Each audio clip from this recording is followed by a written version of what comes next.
Mtemvu, wajumbe wa kamati za siasa mkoa na wilaya hii, wagombea wa ubunge wa majimbo ya wilaya ya Ilala, ndugu Musa Zanzungu, ndugu Jerry Slaa wa Ukonga, ndugu Bona Kamoli wa Segerea na ndugu Douglas Masaburi wa Kivule, na wagombea wote wa nafasi za udiwani kupitia chama chetu, Chama cha Mapinduzi, waheshimiwa viongozi wetu wa dini na wazee wetu, vikundi vya burudani, lakini nisisahau memwona mwenyekiti wangu wa machifu Tanzania pamoja na uliofuatana nao, vikundi vya burudani na vikundi vya hamasa vyote, UVCCM, Mama Semewe, hamasa ya wilaya Ilala na vikundi vyote mlioko hapa.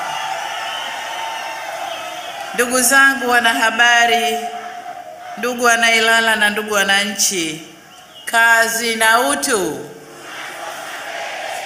Ndugu zangu, kwanza ni shukrani kwa Mwenyezi Mungu tujalia kukutana tena hapa Ilala, lakini pili shukrani kwenu wananchi kwa kuja kwa wingi na kulijaza liwanja hili.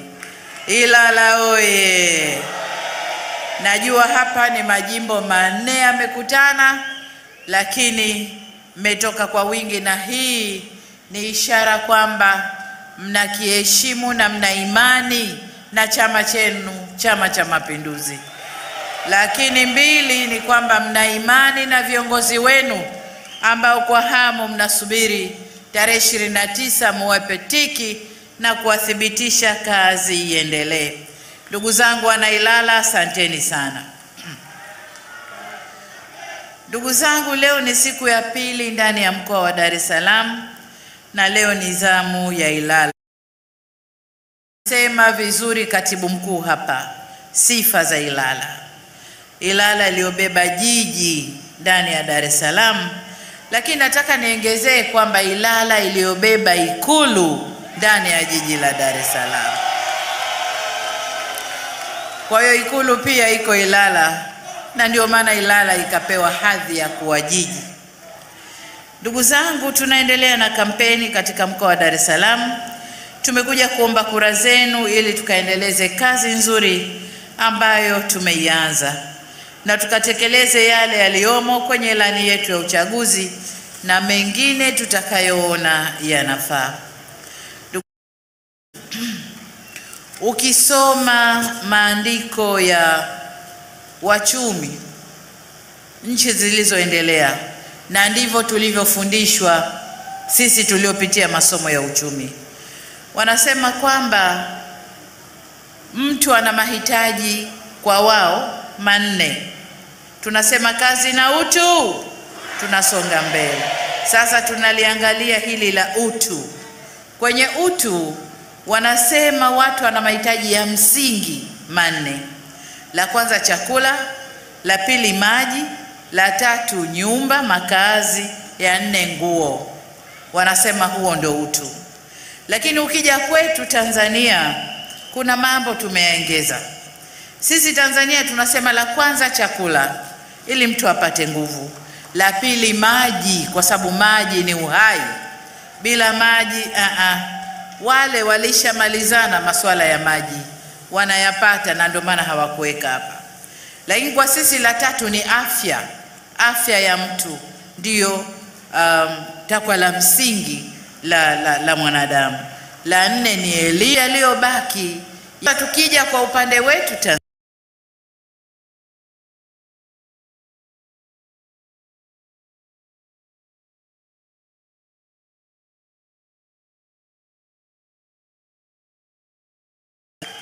ina maana tuna chakula cha kutosha na cha kuwauzia wenzetu majirani.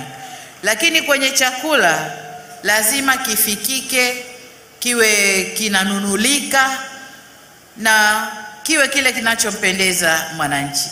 Sasa ukienda Kisutu pale utakuta makapu yamejaa mchele kila aina, maharage grade zote, sijui unga sembe, unga wa kukobolewa, kila kitu kiko pale.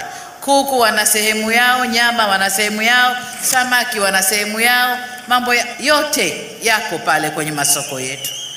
Sasa cha muhimu kwetu sisi serikali ni kuzuia mfumuko wa bei, ili kila Mtanzania ambaye halimi, kwa sababu anayelima anacho ndani, asiyelima lazima kanunue.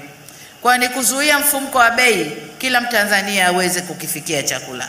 Na kwa mwaka 4 mfululizo toka tulivyotoka COVID, mfumuko wetu wa bei ulipanda mpaka 6 point karibu 7, lakini tumeweza kuushusha. Tunapozungumza hapa mfumuko wa bei uko 3%, na huu ndio uko kwenye ilani yetu ya uchaguzi. Kwa hiyo kwa kipindi kirefu toka tumetoka COVID tumeshusha na tumebaki hapo. Lakini kwenye maji yameelezwa hapa, hatujafanya vya kutosha, lakini tumefanya na tutaendelea kufanya. Lengo letu ni kuhakikisha katika miaka 5 ijayo kila Mtanzania anapata maji safi na salama. Lakini kwenye maji hayo hapa yamezungumziwa maji taka, na huko nako ndiyo kazi ambayo tunakwenda kuifanya. Yaliyoelezwa kwa fahari kabisa na Mheshimiwa Zungu hapa ni tumeanza, lakini miradi zaidi inakuja, hasa kwenye majiji, kuhakikisha maji taka tunayafanyia kazi yake na hayawi kero kwa wananchi.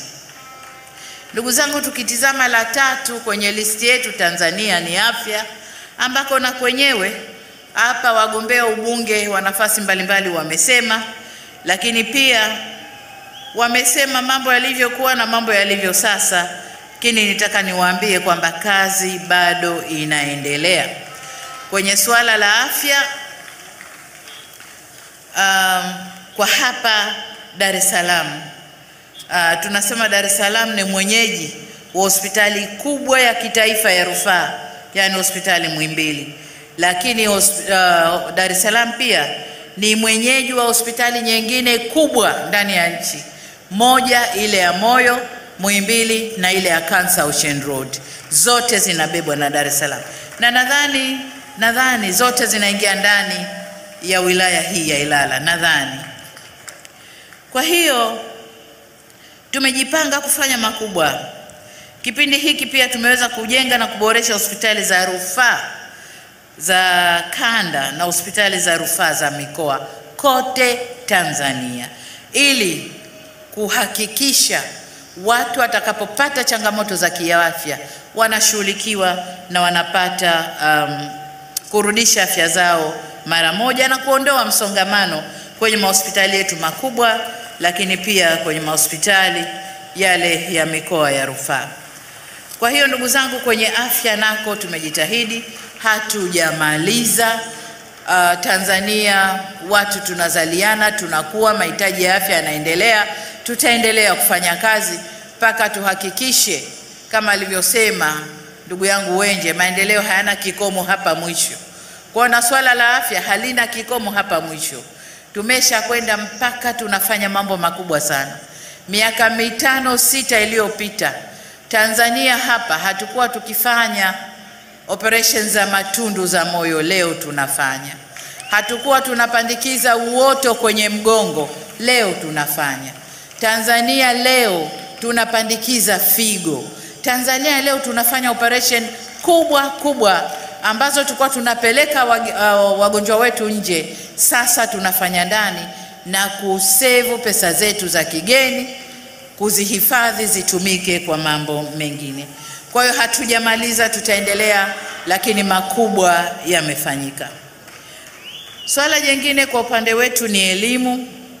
Wamesema kilichofanyika ndani ya wilaya hii, tunajenga VETA kwa sababu ya kujenga ujuzi wa vijana wetu. Tumebadili mfumo wetu wa elimu, sasa tunakwenda kwenye mfumo wa kuwajengea ujuzi ili vijana wetu waajirike na waweze kujiajiri. Lakini pia mgombea wa vyuo vikuu, mama yangu jana alisema kuna vyuo vimeongezeka ndani ya Tanzania, na kuna vyuo sasa kila mkoa tunapeleka vyuo vikuu au kampasi za vyuo vikuu, ili vijana wasome kule badala ya wote kuja kujirundika chuo kikuu cha Dar es Salaam, chuo sijui cha fedha Arusha, chuo gani cha Mzumbe. Sasa kampasi zinakwenda kule ili vijana wasomee huko. Hatujamaliza, kazi inaendelea jinsi tunavyoendelea. Lakini swala jingine kwa upande sasa, turudi kwa wenzetu. Kwetu tulisema manne hayo ambayo yote nimeshatolewa ufafanuzi: chakula, maji, afya na elimu. Kwa wenzetu wameongeza shelter, yani makazi, na clothing, nguo. Ndio inafanya utu wa mtu. Sasa ndugu zangu, tuna shida nguo Tanzania. Kama huwezi kwenda Samora, pale Kinondoni zinapatikana, si ndio? Nguo nitakayoinunua mimi Samora 600,000, kenda Kinondoni kwa ndugu zetu wale unainunua kwa 50,000 au 100,000. Uongo kweli? Na ni mpya nzuri, imepitwa tu na msimu kule Ulaya, inakuja hapa kama mtumba, lakini inakuja na tagi yake. Kwa hiyo kwenye nguo hatuna shida. Kwenye makazi tunajitahidi. Unajua Tanzania tuna uhitaji wa nyumba milioni 3 kwa mwaka, na kwa sababu hatukuwa tukipunguza hiyo kadhia, hatukuwa tukipunguza, kwa sasa tunajielekeza kwa nguvu zote kwenye makazi. Nataka niseme kwamba kitaifa, shirika letu la nyumba limejipanga kutekeleza mipango kadhaa ya makazi, lakini wana mpango kabambe unaitwa Samia Housing Scheme, au mpango wa kujenga nyumba, wameupa jina langu. Wanajipanga kujenga nyumba 5,000. Sasa katika 5,000 nyumba 560 zimekamilika kwenye eneo la Kawe pale kwa Dar es Salaam, lakini pia nyumba 400 zinaendelea kujengwa eneo la Mtoni Dar es Salaam, lakini vile vile nyumba 1,000 ujenzi wake utaanza hivi karibuni katika maeneo mengine nchini, ikiwemo eneo la Urafiki nyumba 200 na Dodoma nyumba 800. Kwa hiyo kwenye nyumba tunakwenda vizuri. Ndani ya wilaya ya Ilala, miradi ya ujenzi wa nyumba za makazi na biashara eneo la Kariakoo. Kama mnavyojua Kariakoo tulipata shida, nikaunda kamati kaenda kuangalia tatizo ni nini Kariakoo. Matatizo ni makubwa. Sasa shirika letu linajielekeza Kariakoo. Tuna miradi 16 pale ya ubia baina ya wafanya biashara pale na serikali, na kazi ya kujenga inaendelea. Lakini pia shirika limefanya maboresho ya nyumba zake nyingi ndani ya wilaya ya Ilala. Kwa hiyo hata lile walilotuwekea wazungu la makazi nalo pia tunalifanyia kazi. Kwa hiyo ndugu zangu, tukisema kazi na utu tunasonga mbele, tunautizama utu wa mtu kwenye hizo sekta pamoja na zile za vichocheo za kujenga utu wake. Sekta za vichocheo ni zipi? Sekta za vichocheo ni sekta zinazokuza uchumi, na la kwanza ni miundombinu ya usafiri na usafirishaji. Na hapa tunazungumza ujenzi wa mabarabara, ujenzi wa airport, uboreshaji wa bandari, vivuko na meli ndani ya bahari na maziwa yetu, lakini pia reli zetu, reli zitakazokuwa zinapeleka bidhaa kwenda na kurudi. Yamesemwa vizuri hapa. Bandari ya Dar es Salaam tumeiweka vizuri, si Dar es Salaam peke yake, tunaendelea kutengeneza bandari ya Mtwara, lakini pia bandari ya Tanga kwa Tanzania bara. Lakini kwenye maziwa, bandari zetu za Mwanza kaskazini nadhani tunaiendeleza sasa hivi, bandari ya Kemondo kule Karagwe, na bandari ya Kabwe, lakini na bandari ya Kigoma na bandari ya Kalemi pale Katavi. Zote tunazitengeza ili tuweze kufanya biashara na nchi jirani. Lakini kwa kusini pia kuna bandari ya Mbamba Bay. Kuna bandari ya Mbamba Bay ambao sasa ujenzi wake umefikia 40%, na ikimalizika tutafanya biashara vizuri na Malawi na Mozambiki. Kwa hiyo kwenye Usafirishaji wa bandari hali iko hivyo, lakini tunapokwenda kwenye anga mbali ya Dar es Salaam, tumetengeneza viwanja vingi ndani ya Tanzania, vingi, mikoa yote almost. Kama hakijamalizika basi tuko kwenye ujenzi, asilimia kadhaa vinaendelea, na kama navyosema hapa, tulinunua ndege na tunajipanga kwenye ilani hii kununua ndege nyingine 8 ili kufanya shirika letu litanue mbawa zaidi. Upande mwingine ni reli. Tumeweza kuitoa reli mpaka Dodoma, inafanya kazi vizuri, lakini ukitoka Dodoma au Singida pale Makutupora kuelekea Tabora, tuko kwenye asilimia kadhaa inajengwa, vipande vyote vinajengwa hadi kule Uvinza Kigoma. Tayari wakandarasi wako, tunajenga. Nadhani by 2029 tukifika mwaka 2029 reli hii ya Dar es Salaam hadi Kigoma tutakuwa tumemaliza. Na kwa bahati nzuri tulishaweka jiwe la msingi upande wa Burundi.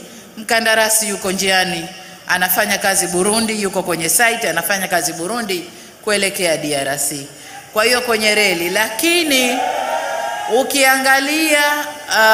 ukiangalia ilani yetu ya 2025-30 kuna reli 2 nyingine tumeziweka.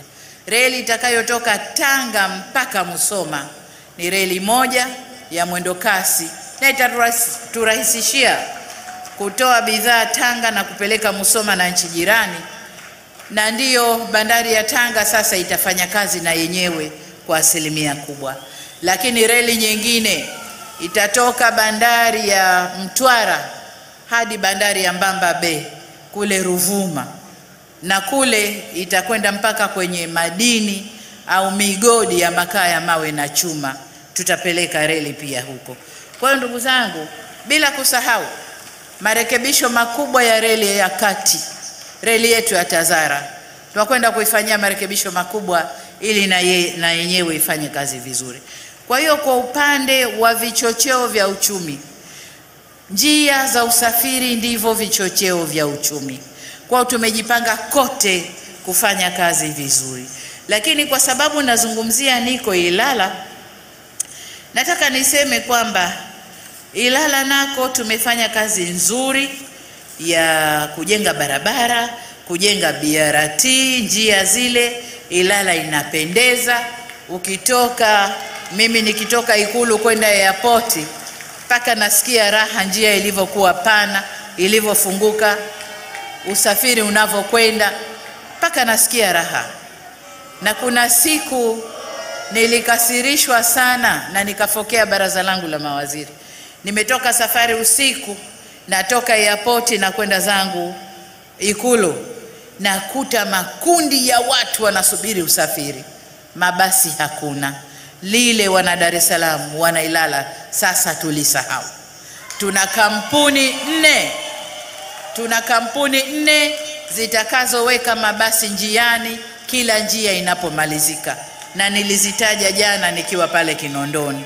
Kwa ndugu zangu, Ilala nako usafiri tunakwenda vizuri. Lakini pia ujenzi wa barabara za ndani ya wilaya, ndani ya majimbo yetu, mradi wa DMDP2 ambao tayari unakwenda kuanza kazi, utaangalia njia za ndani ya majimbo yetu ndugu zangu.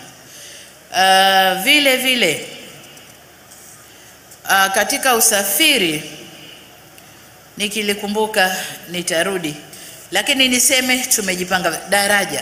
Daraja la Jangwani ndugu zangu, daraja la Jangwani fedha iko tayari. Sasa tunataka kuanza kujenga. Tumezuiliwa na kitu kidogo sana ambacho tunakimalizia. Tukimalizana na hicho, daraja la Jangwani tunakwenda kulijenga. Daraja hili litakuwa na mita 390 urefu wake.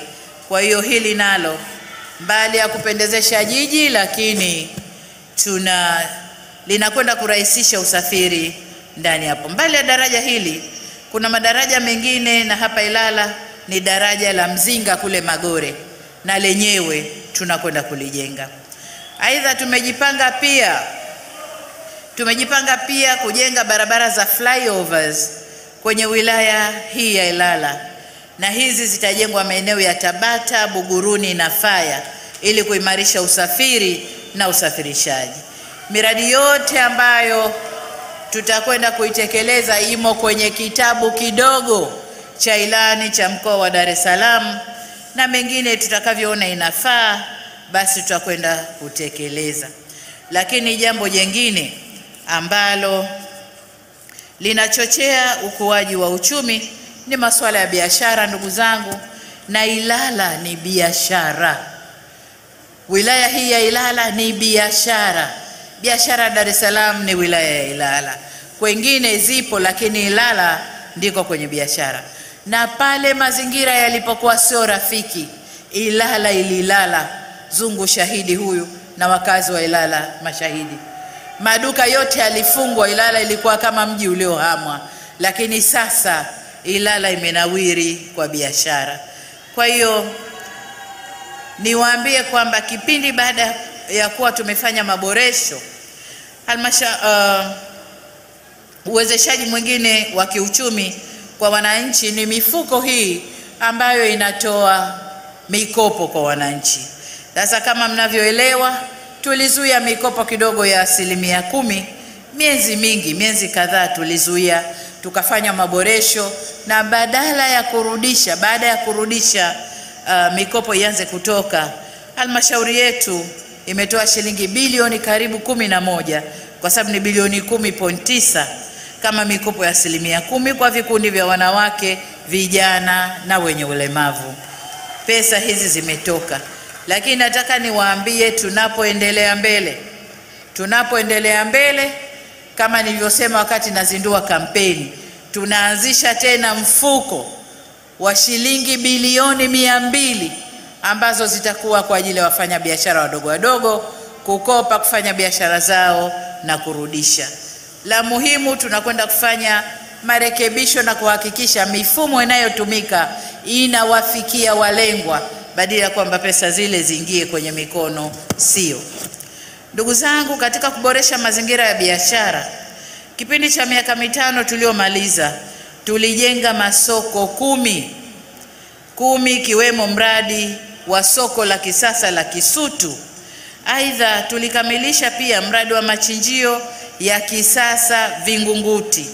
Na kwa jumla hapa Ilala tumeona ongezeko kubwa la biashara na idadi ya leseni za biashara zilizotolewa, na hiki ndio kiashiria kizuri kwamba biashara inaongezeka. Ongezeko la leseni, nyuma huko tulitoa leseni 44,732. Leseni zilizotoka mpaka mwaka huu ni 58,353. Kwa hiyo wafanya biashara wameongezeka. Kwa mkitupa ridhaa, tutaendelea kujenga masoko mengine yameombwa hapa. Mdogo wangu Bona ameomba soko kule kwake. Tutaendelea kujenga masoko mengine ili kukuza zaidi fursa za wafanya biashara wadogo, lakini pia fursa za kiuchumi. Lakini jambo jingine muhimu ni kwamba Dar es Salaam kuna soko na kituo cha kisasa cha soko la madini la kuuza na kununua madini, lakini pia kituo cha mikutano na maonesho cha jijini Dar es Salaam. Kwa hiyo ndani ya wilaya ya Ilala mambo yote makubwa mazuri yanapatikana humo. Bila shaka kwa Dar es Salaam eneo kubwa la biashara ni Kariakoo. Ninafurahi kusema kwamba tumeweza kulijenga soko kuu la kisasa kabisa la Kariakoo. Lile soko lililoungua tumelifanyia marekebisho na tumejenga soko la kisasa kabisa takalochukua wafanya biashara wengi, lakini kwa sababu tuko wengi tumesema kipindi cha miaka 5 ijayo kule Jangwani tunakojenga daraja tutajenga pia soko kubwa la kisasa kwa ajili ya ndugu zetu wa machinga na wafanya biashara ndogo. Tunakwenda kulijenga tena kwa haraka ili wafanya biashara ndogo ndogo waingie kule. Ndugu zangu, tulikaa pamoja na wafanyabiashara, umoja wa wafanyabiashara wa Kariakoo, lakini na wafanyabiashara wengine. Tuliwasikiliza shida zao, na moja katika kero yao ni mazingira ya kufanyia biashara, lakini pili, vijitozo vidogo vidogo wanavyotolewa. Tumewasikiliza, tumefanya kazi kubwa kwenye maboresho ya mazingira ya biashara, na tumeunda tume ya kuangalia kodi nchi nzima kitaifa. Kwa tutakwenda kuangalia mpaka wafanya biashara wadogo wadogo, ili mambo yawe mazuri. Basi wote tunatakiwa kuchangia ule mfuko ambao utakwenda kutuletea mambo mazuri. Tumekaa na uongozi wa machinga, wafanya biashara wengine, tuko kwenye mazungumzo na mambo yataisha vizuri kabisa.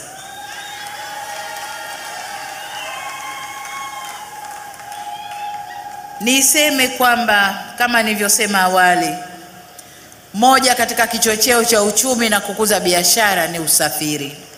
Sasa ndani ya wilaya ya Ilala kuna mradi wa mwendo kasi.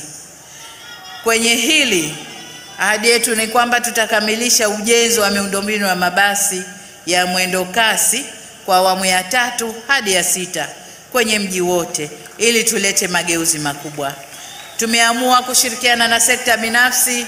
Kama nilivyosema jana, shughuli ya kubeba abiria, kushusha na kupakia haitafanywa na serikali.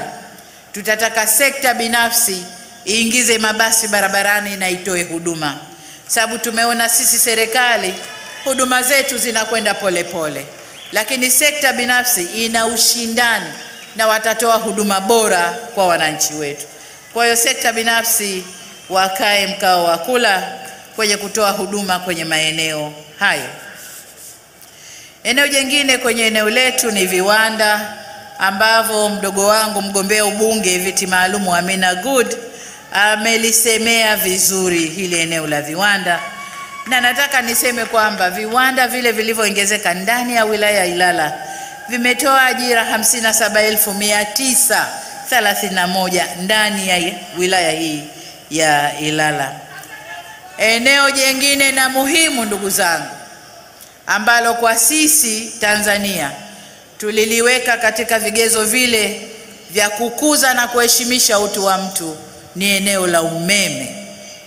Lakini nikaona kwenye hapa niliweke huku kwenye vichocheo vya uchumi, kwa sababu bila umeme uchumi haukui. Bila umeme nchi inainama, inakuwa kama inakiza. Bila umeme harakati za watu haziwi vyema. Bila umeme usalama wa nchi na wenyewe hauwi vizuri. Kwa hiyo suala la umeme tumemaliza, ndugu zangu. Lililobaki sasa ni kufungua vyanzo vipya vitupe umeme zaidi, na lengo letu mpaka 2030 tuzalishe megawatts 8,000 za umeme. Sasa hivi tuko kwenye 4,000 na mpaka 30 tuwe na 8,000 za umeme megawatts, kutokana na vyanzo vyote: maji, umeme, upepo, umeme wa joto na umeme wa jua. Kote tutakwenda kufanya kazi tuongeze vyanzo vya umeme. Kwa hiyo kwenye umeme tumemaliza. Vijiji vyote Tanzania vina umeme, na nusu ya vitongoji vya Tanzania tayari vina umeme. Tunamalizia vitongoji vilivyobaki, na umeme huu sasa unatumika kwa maslahi ya kukuza uchumi wa mtu mmoja mmoja, lakini pia taifa kwa ujumla. Kwa ujumla niseme ndani ya wilaya ya Ilala kwa mfano, katika kipindi hiki 2021 ndani ya wilaya ya Ilala tulikuwa na watumiaji wa umeme 374,554, lakini mpaka tunavyozungumza ni 423,187 ndio watumiaji ndani ya wilaya moja ya Ilala. Ilala oye! CCM oye! Kazi na utu. Ndugu zangu,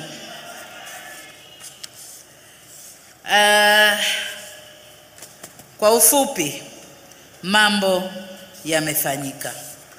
mambo makubwa na mazuri yamefanyika. Nataka niwaambie kwamba katika suala la utawala bora ni kuhakikisha unaongoza nchi na kuangalia masuala ya watu na kuwashirikisha watu wenyewe kwenye kuyapata masuala yanayoyakera, lakini na kutoa suluhu ya masuala yanayoyakera. Sasa katika kipindi hiki cha miaka mitano cha awamu ya 6 tuliunda timu kadhaa, tuliunda tume za kuangalia mambo mbalimbali. Tumeunda tume ya haki jinai kwenda kuangalia masuala ya haki jinai. Haki za watu zinaamuliwa vipi, zinapatikana vipi, wanabinywa vipi, wanafanywa vipi. Wote mnajua kwamba tume ile ilimaliza kazi yake, ikatuletea taarifa, na sasa sekta yetu ya haki, mahakama zetu, haki na sheria iko vizuri sana sana sana sana. Haki za watu sasa hazipotei kama zilivyokuwa, hazichelewi kama zilivyokuwa. Sasa hivi polisi, mahakama, sijui mchunguzi yule DPP, DCI, wote wanasomana. Linaloandikwa leo polisi analisoma DPP, analisoma DCI, linasomwa mahakamani. Taarifa zote, statement zote wanazotoa watu zinasomwa na vyombo vyote. Kwa ule mchezo wa ndugu zetu kwenda kuweka maneno kwenye statement aliyosema mtu, sasa hivi hayupo.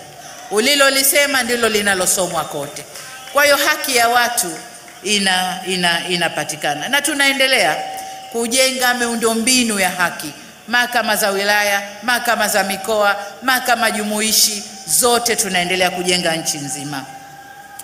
Tume ya pili ambayo tuliunda ni tume inayoangalia uhusiano wetu na mambo ya nje. Uhusiano wetu na mambo ya nje. Tulifika pahali mambo yakawa sio mazuri sana, wakafanya kazi, wametuletea. Sasa tumeweza kurudisha heshima ya Tanzania kwenye mataifa ya nje. Tanzania inaheshimika sana na tunategemewa sana huko nje. Tume nyingine tuliyounda ambayo kwa bahati nzuri iliongozwa na Dr. Asha Rose Migiro ni tume ya kutengeneza dira. Baada ya kumaliza dira yetu ya miaka 25, 2020 mpaka mwaka huu, lazima tuwe na dira inayotupeleka miaka 25 mingine inayokwenda 25 mpaka 30. Dr. Asha Rose Migiro aliongoza hiyo tume. Tumepata dira yetu Tanzania, na sasa hiyo ndio kila tunachokipanga tunaangalia dira yetu. Lakini tume nyingine tuliyoiunda ni tume ya kodi. Kama nilivyosema hapa, tumeunda tume kuangalia kodi zetu Tanzania. Tume ile imemaliza kazi, wamemaliza kazi wakati tunaingia kipindi cha kampeni. Kwa hiyo wataleta taarifa yao baada ya kuunda serikali, mkitupa ridhaa yenu. Baada ya kuunda serikali italeta taarifa yake na tutafanya mageuzi ya kodi zetu Tanzania. Lakini maoni yote tumeyapata kwa wananchi wa Tanzania. Tume nyingine tuliyoiunda ni tume ya kuangalia mgogoro wa kule Loliondo kwa ndugu zetu wa Masai. Na tume ile nayo imemaliza kazi, wamemaliza kipindi ambacho tunaingia kampeni. Tukimaliza wataleta maoni yao na tutachukua hatua stahiki. Nataka kuambia tume zote hizi na zile ambazo nimesahau kuzitaja hapa zimekwenda kwa wananchi kuwasikiliza na kuchukua maoni yao. Huo ndio utawala bora ndugu zangu. Hakuna anayejua kila kitu. Mkitaka kuendesha nchi kwa amani, lazima uwashirikishe wananchi, na ndio demokrasia. Tunafanya kazi kwa ajili ya watu, naona na wao watu ndio wenye mpini katika kuendesha nchi hii, na si watawala wenye mpini wa kuendesha nchi hii. Katika eneo jingine la utawala bora ndugu zangu, tumejitahidi sana kuboresha majengo yanayotoa huduma kwa wananchi. Majengo ya serikali mengi tumeyakarabati, yako hali nzuri. Wenzetu wenye ulemavu wanaweza kuingia kwenye majengo na kupata haja zao na kutoka kama wanavyotakiwa kupata watu wengine. Lakini jengine, tumejenga majengo halmashauri nchi nzima. Halmashauri Nadhani tumejenga majengo 126 au 27 ya halmashauri ambayo yametimia, tumeyafungua, yanatoa huduma kwa wananchi. Majengo haya, ofisi zilikuwa ziko mbalimbali. Anayeshughulika kilimo yuko huku, wa maji yuko kule, sijui nini yuko kule. Sasa huduma zote ndani ya jengo moja, na ni majengo ya heshima kweli kweli. Hiyo ndiyo utawala bora. Ndugu zangu, jengine, ili kumpa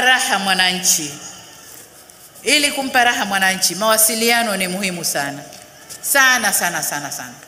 Kwa hiyo ndani ya taifa letu, kipindi cha awamu ya 6, tumejenga, tulikuwa na target ya kujenga minara 750 na nchi nzima.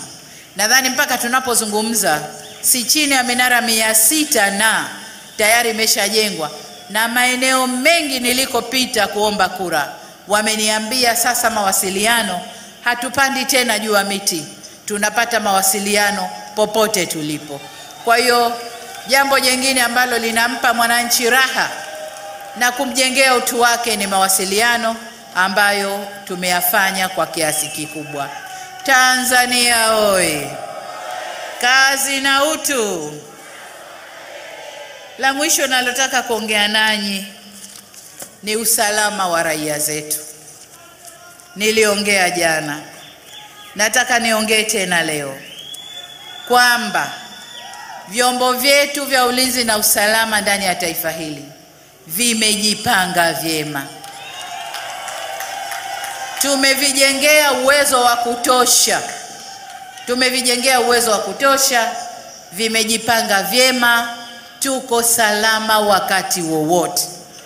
Iwe wakati wa uchaguzi, iwe hakuna uchaguzi, tuko salama wakati wowote. Hivi vimatishio vidogo vidogo wanavyovifanya, kama mnawaelewa, hebu waulizeni. Tuko salama wakati wowote. Nilisema ili ni watoa hofu wananchi. Tokeni kapigeni kura, tuko salama. Tanzania oye! Ilala oye! Nyuma kule, hebu nione Ilala oye! Na majimbo yetu ya Ilala yote oye! Aya, sasa awamu hii, kipindi cha kwanza cha awamu ya 6 tunakimaliza. Tumekuja kwenu kujieleza tulioyafanya awamu ya kwanza. Tumekuja kwenu kueleza tutafanya nini mkituchagua. Mikononi kwa madiwani hawa kuna vijilani. Ilani hizo ni ilani za mkoa wa Dar es Salaam. Jimbo lako, wilaya yako iko humo. Tumesema tutafanya nini humo. Na hiyo ndiyo kazi ambayo CCM, Chama cha Mapinduzi, tunaomba mtupe. Tumekuja kuwashawishi mtuchague. Mtupe hiyo kazi, wana Dar es Salaam, tukakufanyieni. Kazi hiyo tukimaliza kuifanya, italinda na kuheshimisha utu wako. Na ndio maana tunasema kazi na utu. Asanteni sana. Naomba mniruhusu sasa nigawe ilani kwa wagombea ubunge. Wao nitawapa ilani ya kitaifa na ilani ya mkoa wao wa Dar es Salaam. Halafu kwa pamoja tutaomba kura. CCM oye! Ilani ambazo zinagawiwa na Mheshimiwa Dr. Samia Suluhu Hassan kwa wagombea ubunge ni mkataba baina ya Chama cha Mapinduzi na wananchi wa mkoa wa Dar es Salaam na hapa Ilala. Mambo yatakayofanyika yote yapo ndani ya ilani hizo za uchaguzi, kuanzia sekta ya maji, miundombinu ya barabara, elimu, afya, masuala ya kilimo na ufugaji. Yote yapo ndani ya ilani ya uchaguzi. Dr. Samia hoye! Wana Ilala hoye! CCM hoye! CCM oye! Kazi na utu. Aya, ndugu zangu, mimi niliyesimama hapa naitwa Samia Suluhu Hassan. Kwa wale wa mbali kule hawataniona, lakini angalieni mapicha yaliyowekwa huko. Niko hivyo hivyo, sijabadilika, niko hivyo hivyo. Mimi ni mgombea wa kiti cha rais wa Jamhuri ya Muungano wa Tanzania kwa tiketi ya chama chetu, Chama cha Mapinduzi. Lakini upande wangu wa kushoto ni wagombea ubunge wa majimbo ambayo yamo ndani ya wilaya ya Ilala. Tunamgombea ubunge wa jimbo la Ilala, tunamgombea ubunge wa jimbo la Kivule, tunamgombea ubunge wa jimbo la Ukonga, tunamgombea ubunge wa jimbo la Segerea, lakini pia tuna viti maalum wanaotoka mkoa huu. Lakini mbele yetu hapa chini walionyanyua ilani ni madiwani wetu wa kata zetu zote za ndani ya wilaya ya Ilala. Sasa mimi mwenyewe na wabunge tunakwenda kufanya kazi ngazi ya taifa. Mimi nitakuwa kwenye utawala, wabunge watanisaidia bungeni. Madiwani hawa ndiyo mabunge yenu madogo kwenye halmashauri zenu. Fedha zote zilizotajwa tunazoziteremsha kupitia halmashauri zinaingia mikononi kwa madiwani hawa pamoja na maelekezo ya miradi. Kwa hiyo kazi yao ni kukaa, kujadili na kusimamia utekelezaji wa miradi hiyo ambayo tunawaambia kafanyeni. Hawa ni mabunge madogo ya halmashauri zenu. Sasa najua watu wanapita huko wanasema ubunge, mpeni mbunge wenu, lakini angalau kata hii niachieni mimi. Nawaambia hamna kuachia. Hamna kuachia ndugu zangu. Twendeni tukapige kura kwa Chama cha Mapinduzi. Kwa maana hiyo ndugu zangu wa wilaya ya Ilala, wa majimbo yote ya Ilala, mimi mwenyewe, wagombea ubunge na waheshimiwa madiwani, wagombea wa udiwani, sote tunaomba kura zenu. Na kama mmetuelewa, naomba nione kura hapa. Mimi najua kuhesabu na najua mlivyokaa kimajimbo. Najua jimbo gani halijanyanyua mkono, gani kanyanyua. CCM oye! Kazi na utu. Ndugu zangu, tunawashukuru sana. Mungu awabariki. Tarehe 29 amka mapema. Kama una rafiki yako mpitie, mwende pamoja. Baba au mama, una vijana wamejiandikisha, toka nao wakapige kura. Kwa mabalozi wetu wa maeneo, hakikisha kwenye eneo lako kila aliyeandikishwa amepiga kura. Tukifanya hivyo, tunakwenda kukipa heshima kubwa chama chetu, Chama cha Mapinduzi. CCM oye! Kazi na utu. Kidumu Chama cha Mapinduzi. Wilaya ya Ilala oye! Haya, wilaya ya Ilala imebeba jiji, imebeba Ikulu, imebeba mambo mengi. CCM inashindwaje? Haya, kazi kwenu wana Ilala, asanteni sana. Mungu awabariki. Ilala oye! Naomba mumsikilize katibu mkuu wa Chama cha Mapinduzi, ana darasa analitoa hapa. Wote angalieni mbele muweze kuelewa. Karibu Mheshimiwa Katibu Mkuu.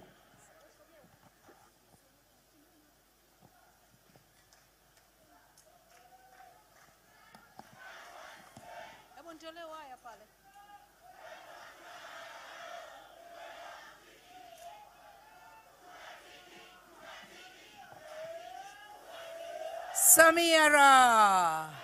Samia Samia ra! CCM oye!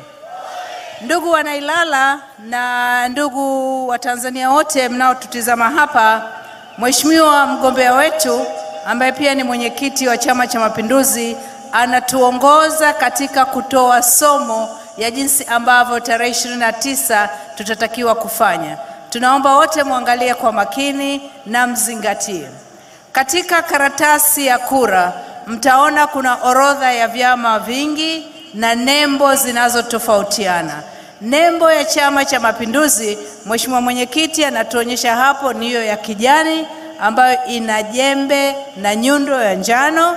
Na mtaona hapa wagombea wetu, Mheshimiwa tayari mmemwona na kwa bahati nzuri alivyovaa leo hatofautiani na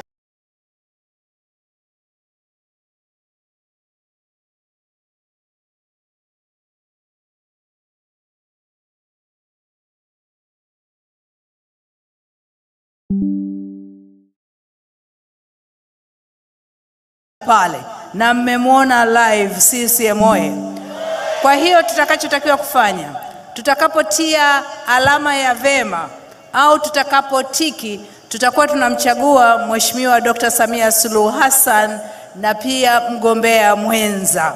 Kwa hiyo tunatakiwa ni kuja kwenye kisanduku cha alama, kutia tiki kwa utulivu kabisa, ili ile tiki ikae sawa sawa ndani ya sanduku la kuweka ile alama. Yaani hiki kisanduku hapa vema yetu isipitilize.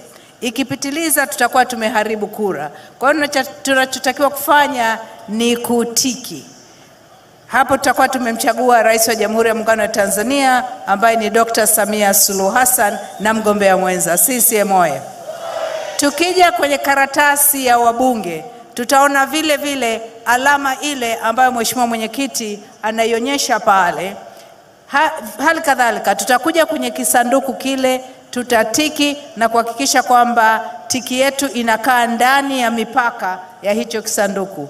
Vile vile tutakapokuja kwenye madiwani, tutakuta kisanduku kama hiki, na wajibu wetu ni kutuliza kichwa, kuhakikisha tunaona nembo ile ya kijani, halafu tunatia tiki. CCM oye. CCM oye. Hapo tunamshukuru Mheshimiwa Mwenyekiti kwa kutuongoza kwenye zoezi hili. Kilichobaki ni sisi kesho kutu tarehe 29 mwezi huu wa 10 tunajitokeza kutiki na kutiki na kutiki na kutiki. Samia Samia ra. Asante sana Mheshimiwa Mwenyekiti kwa kutuongoza katika zoezi hili. Asante.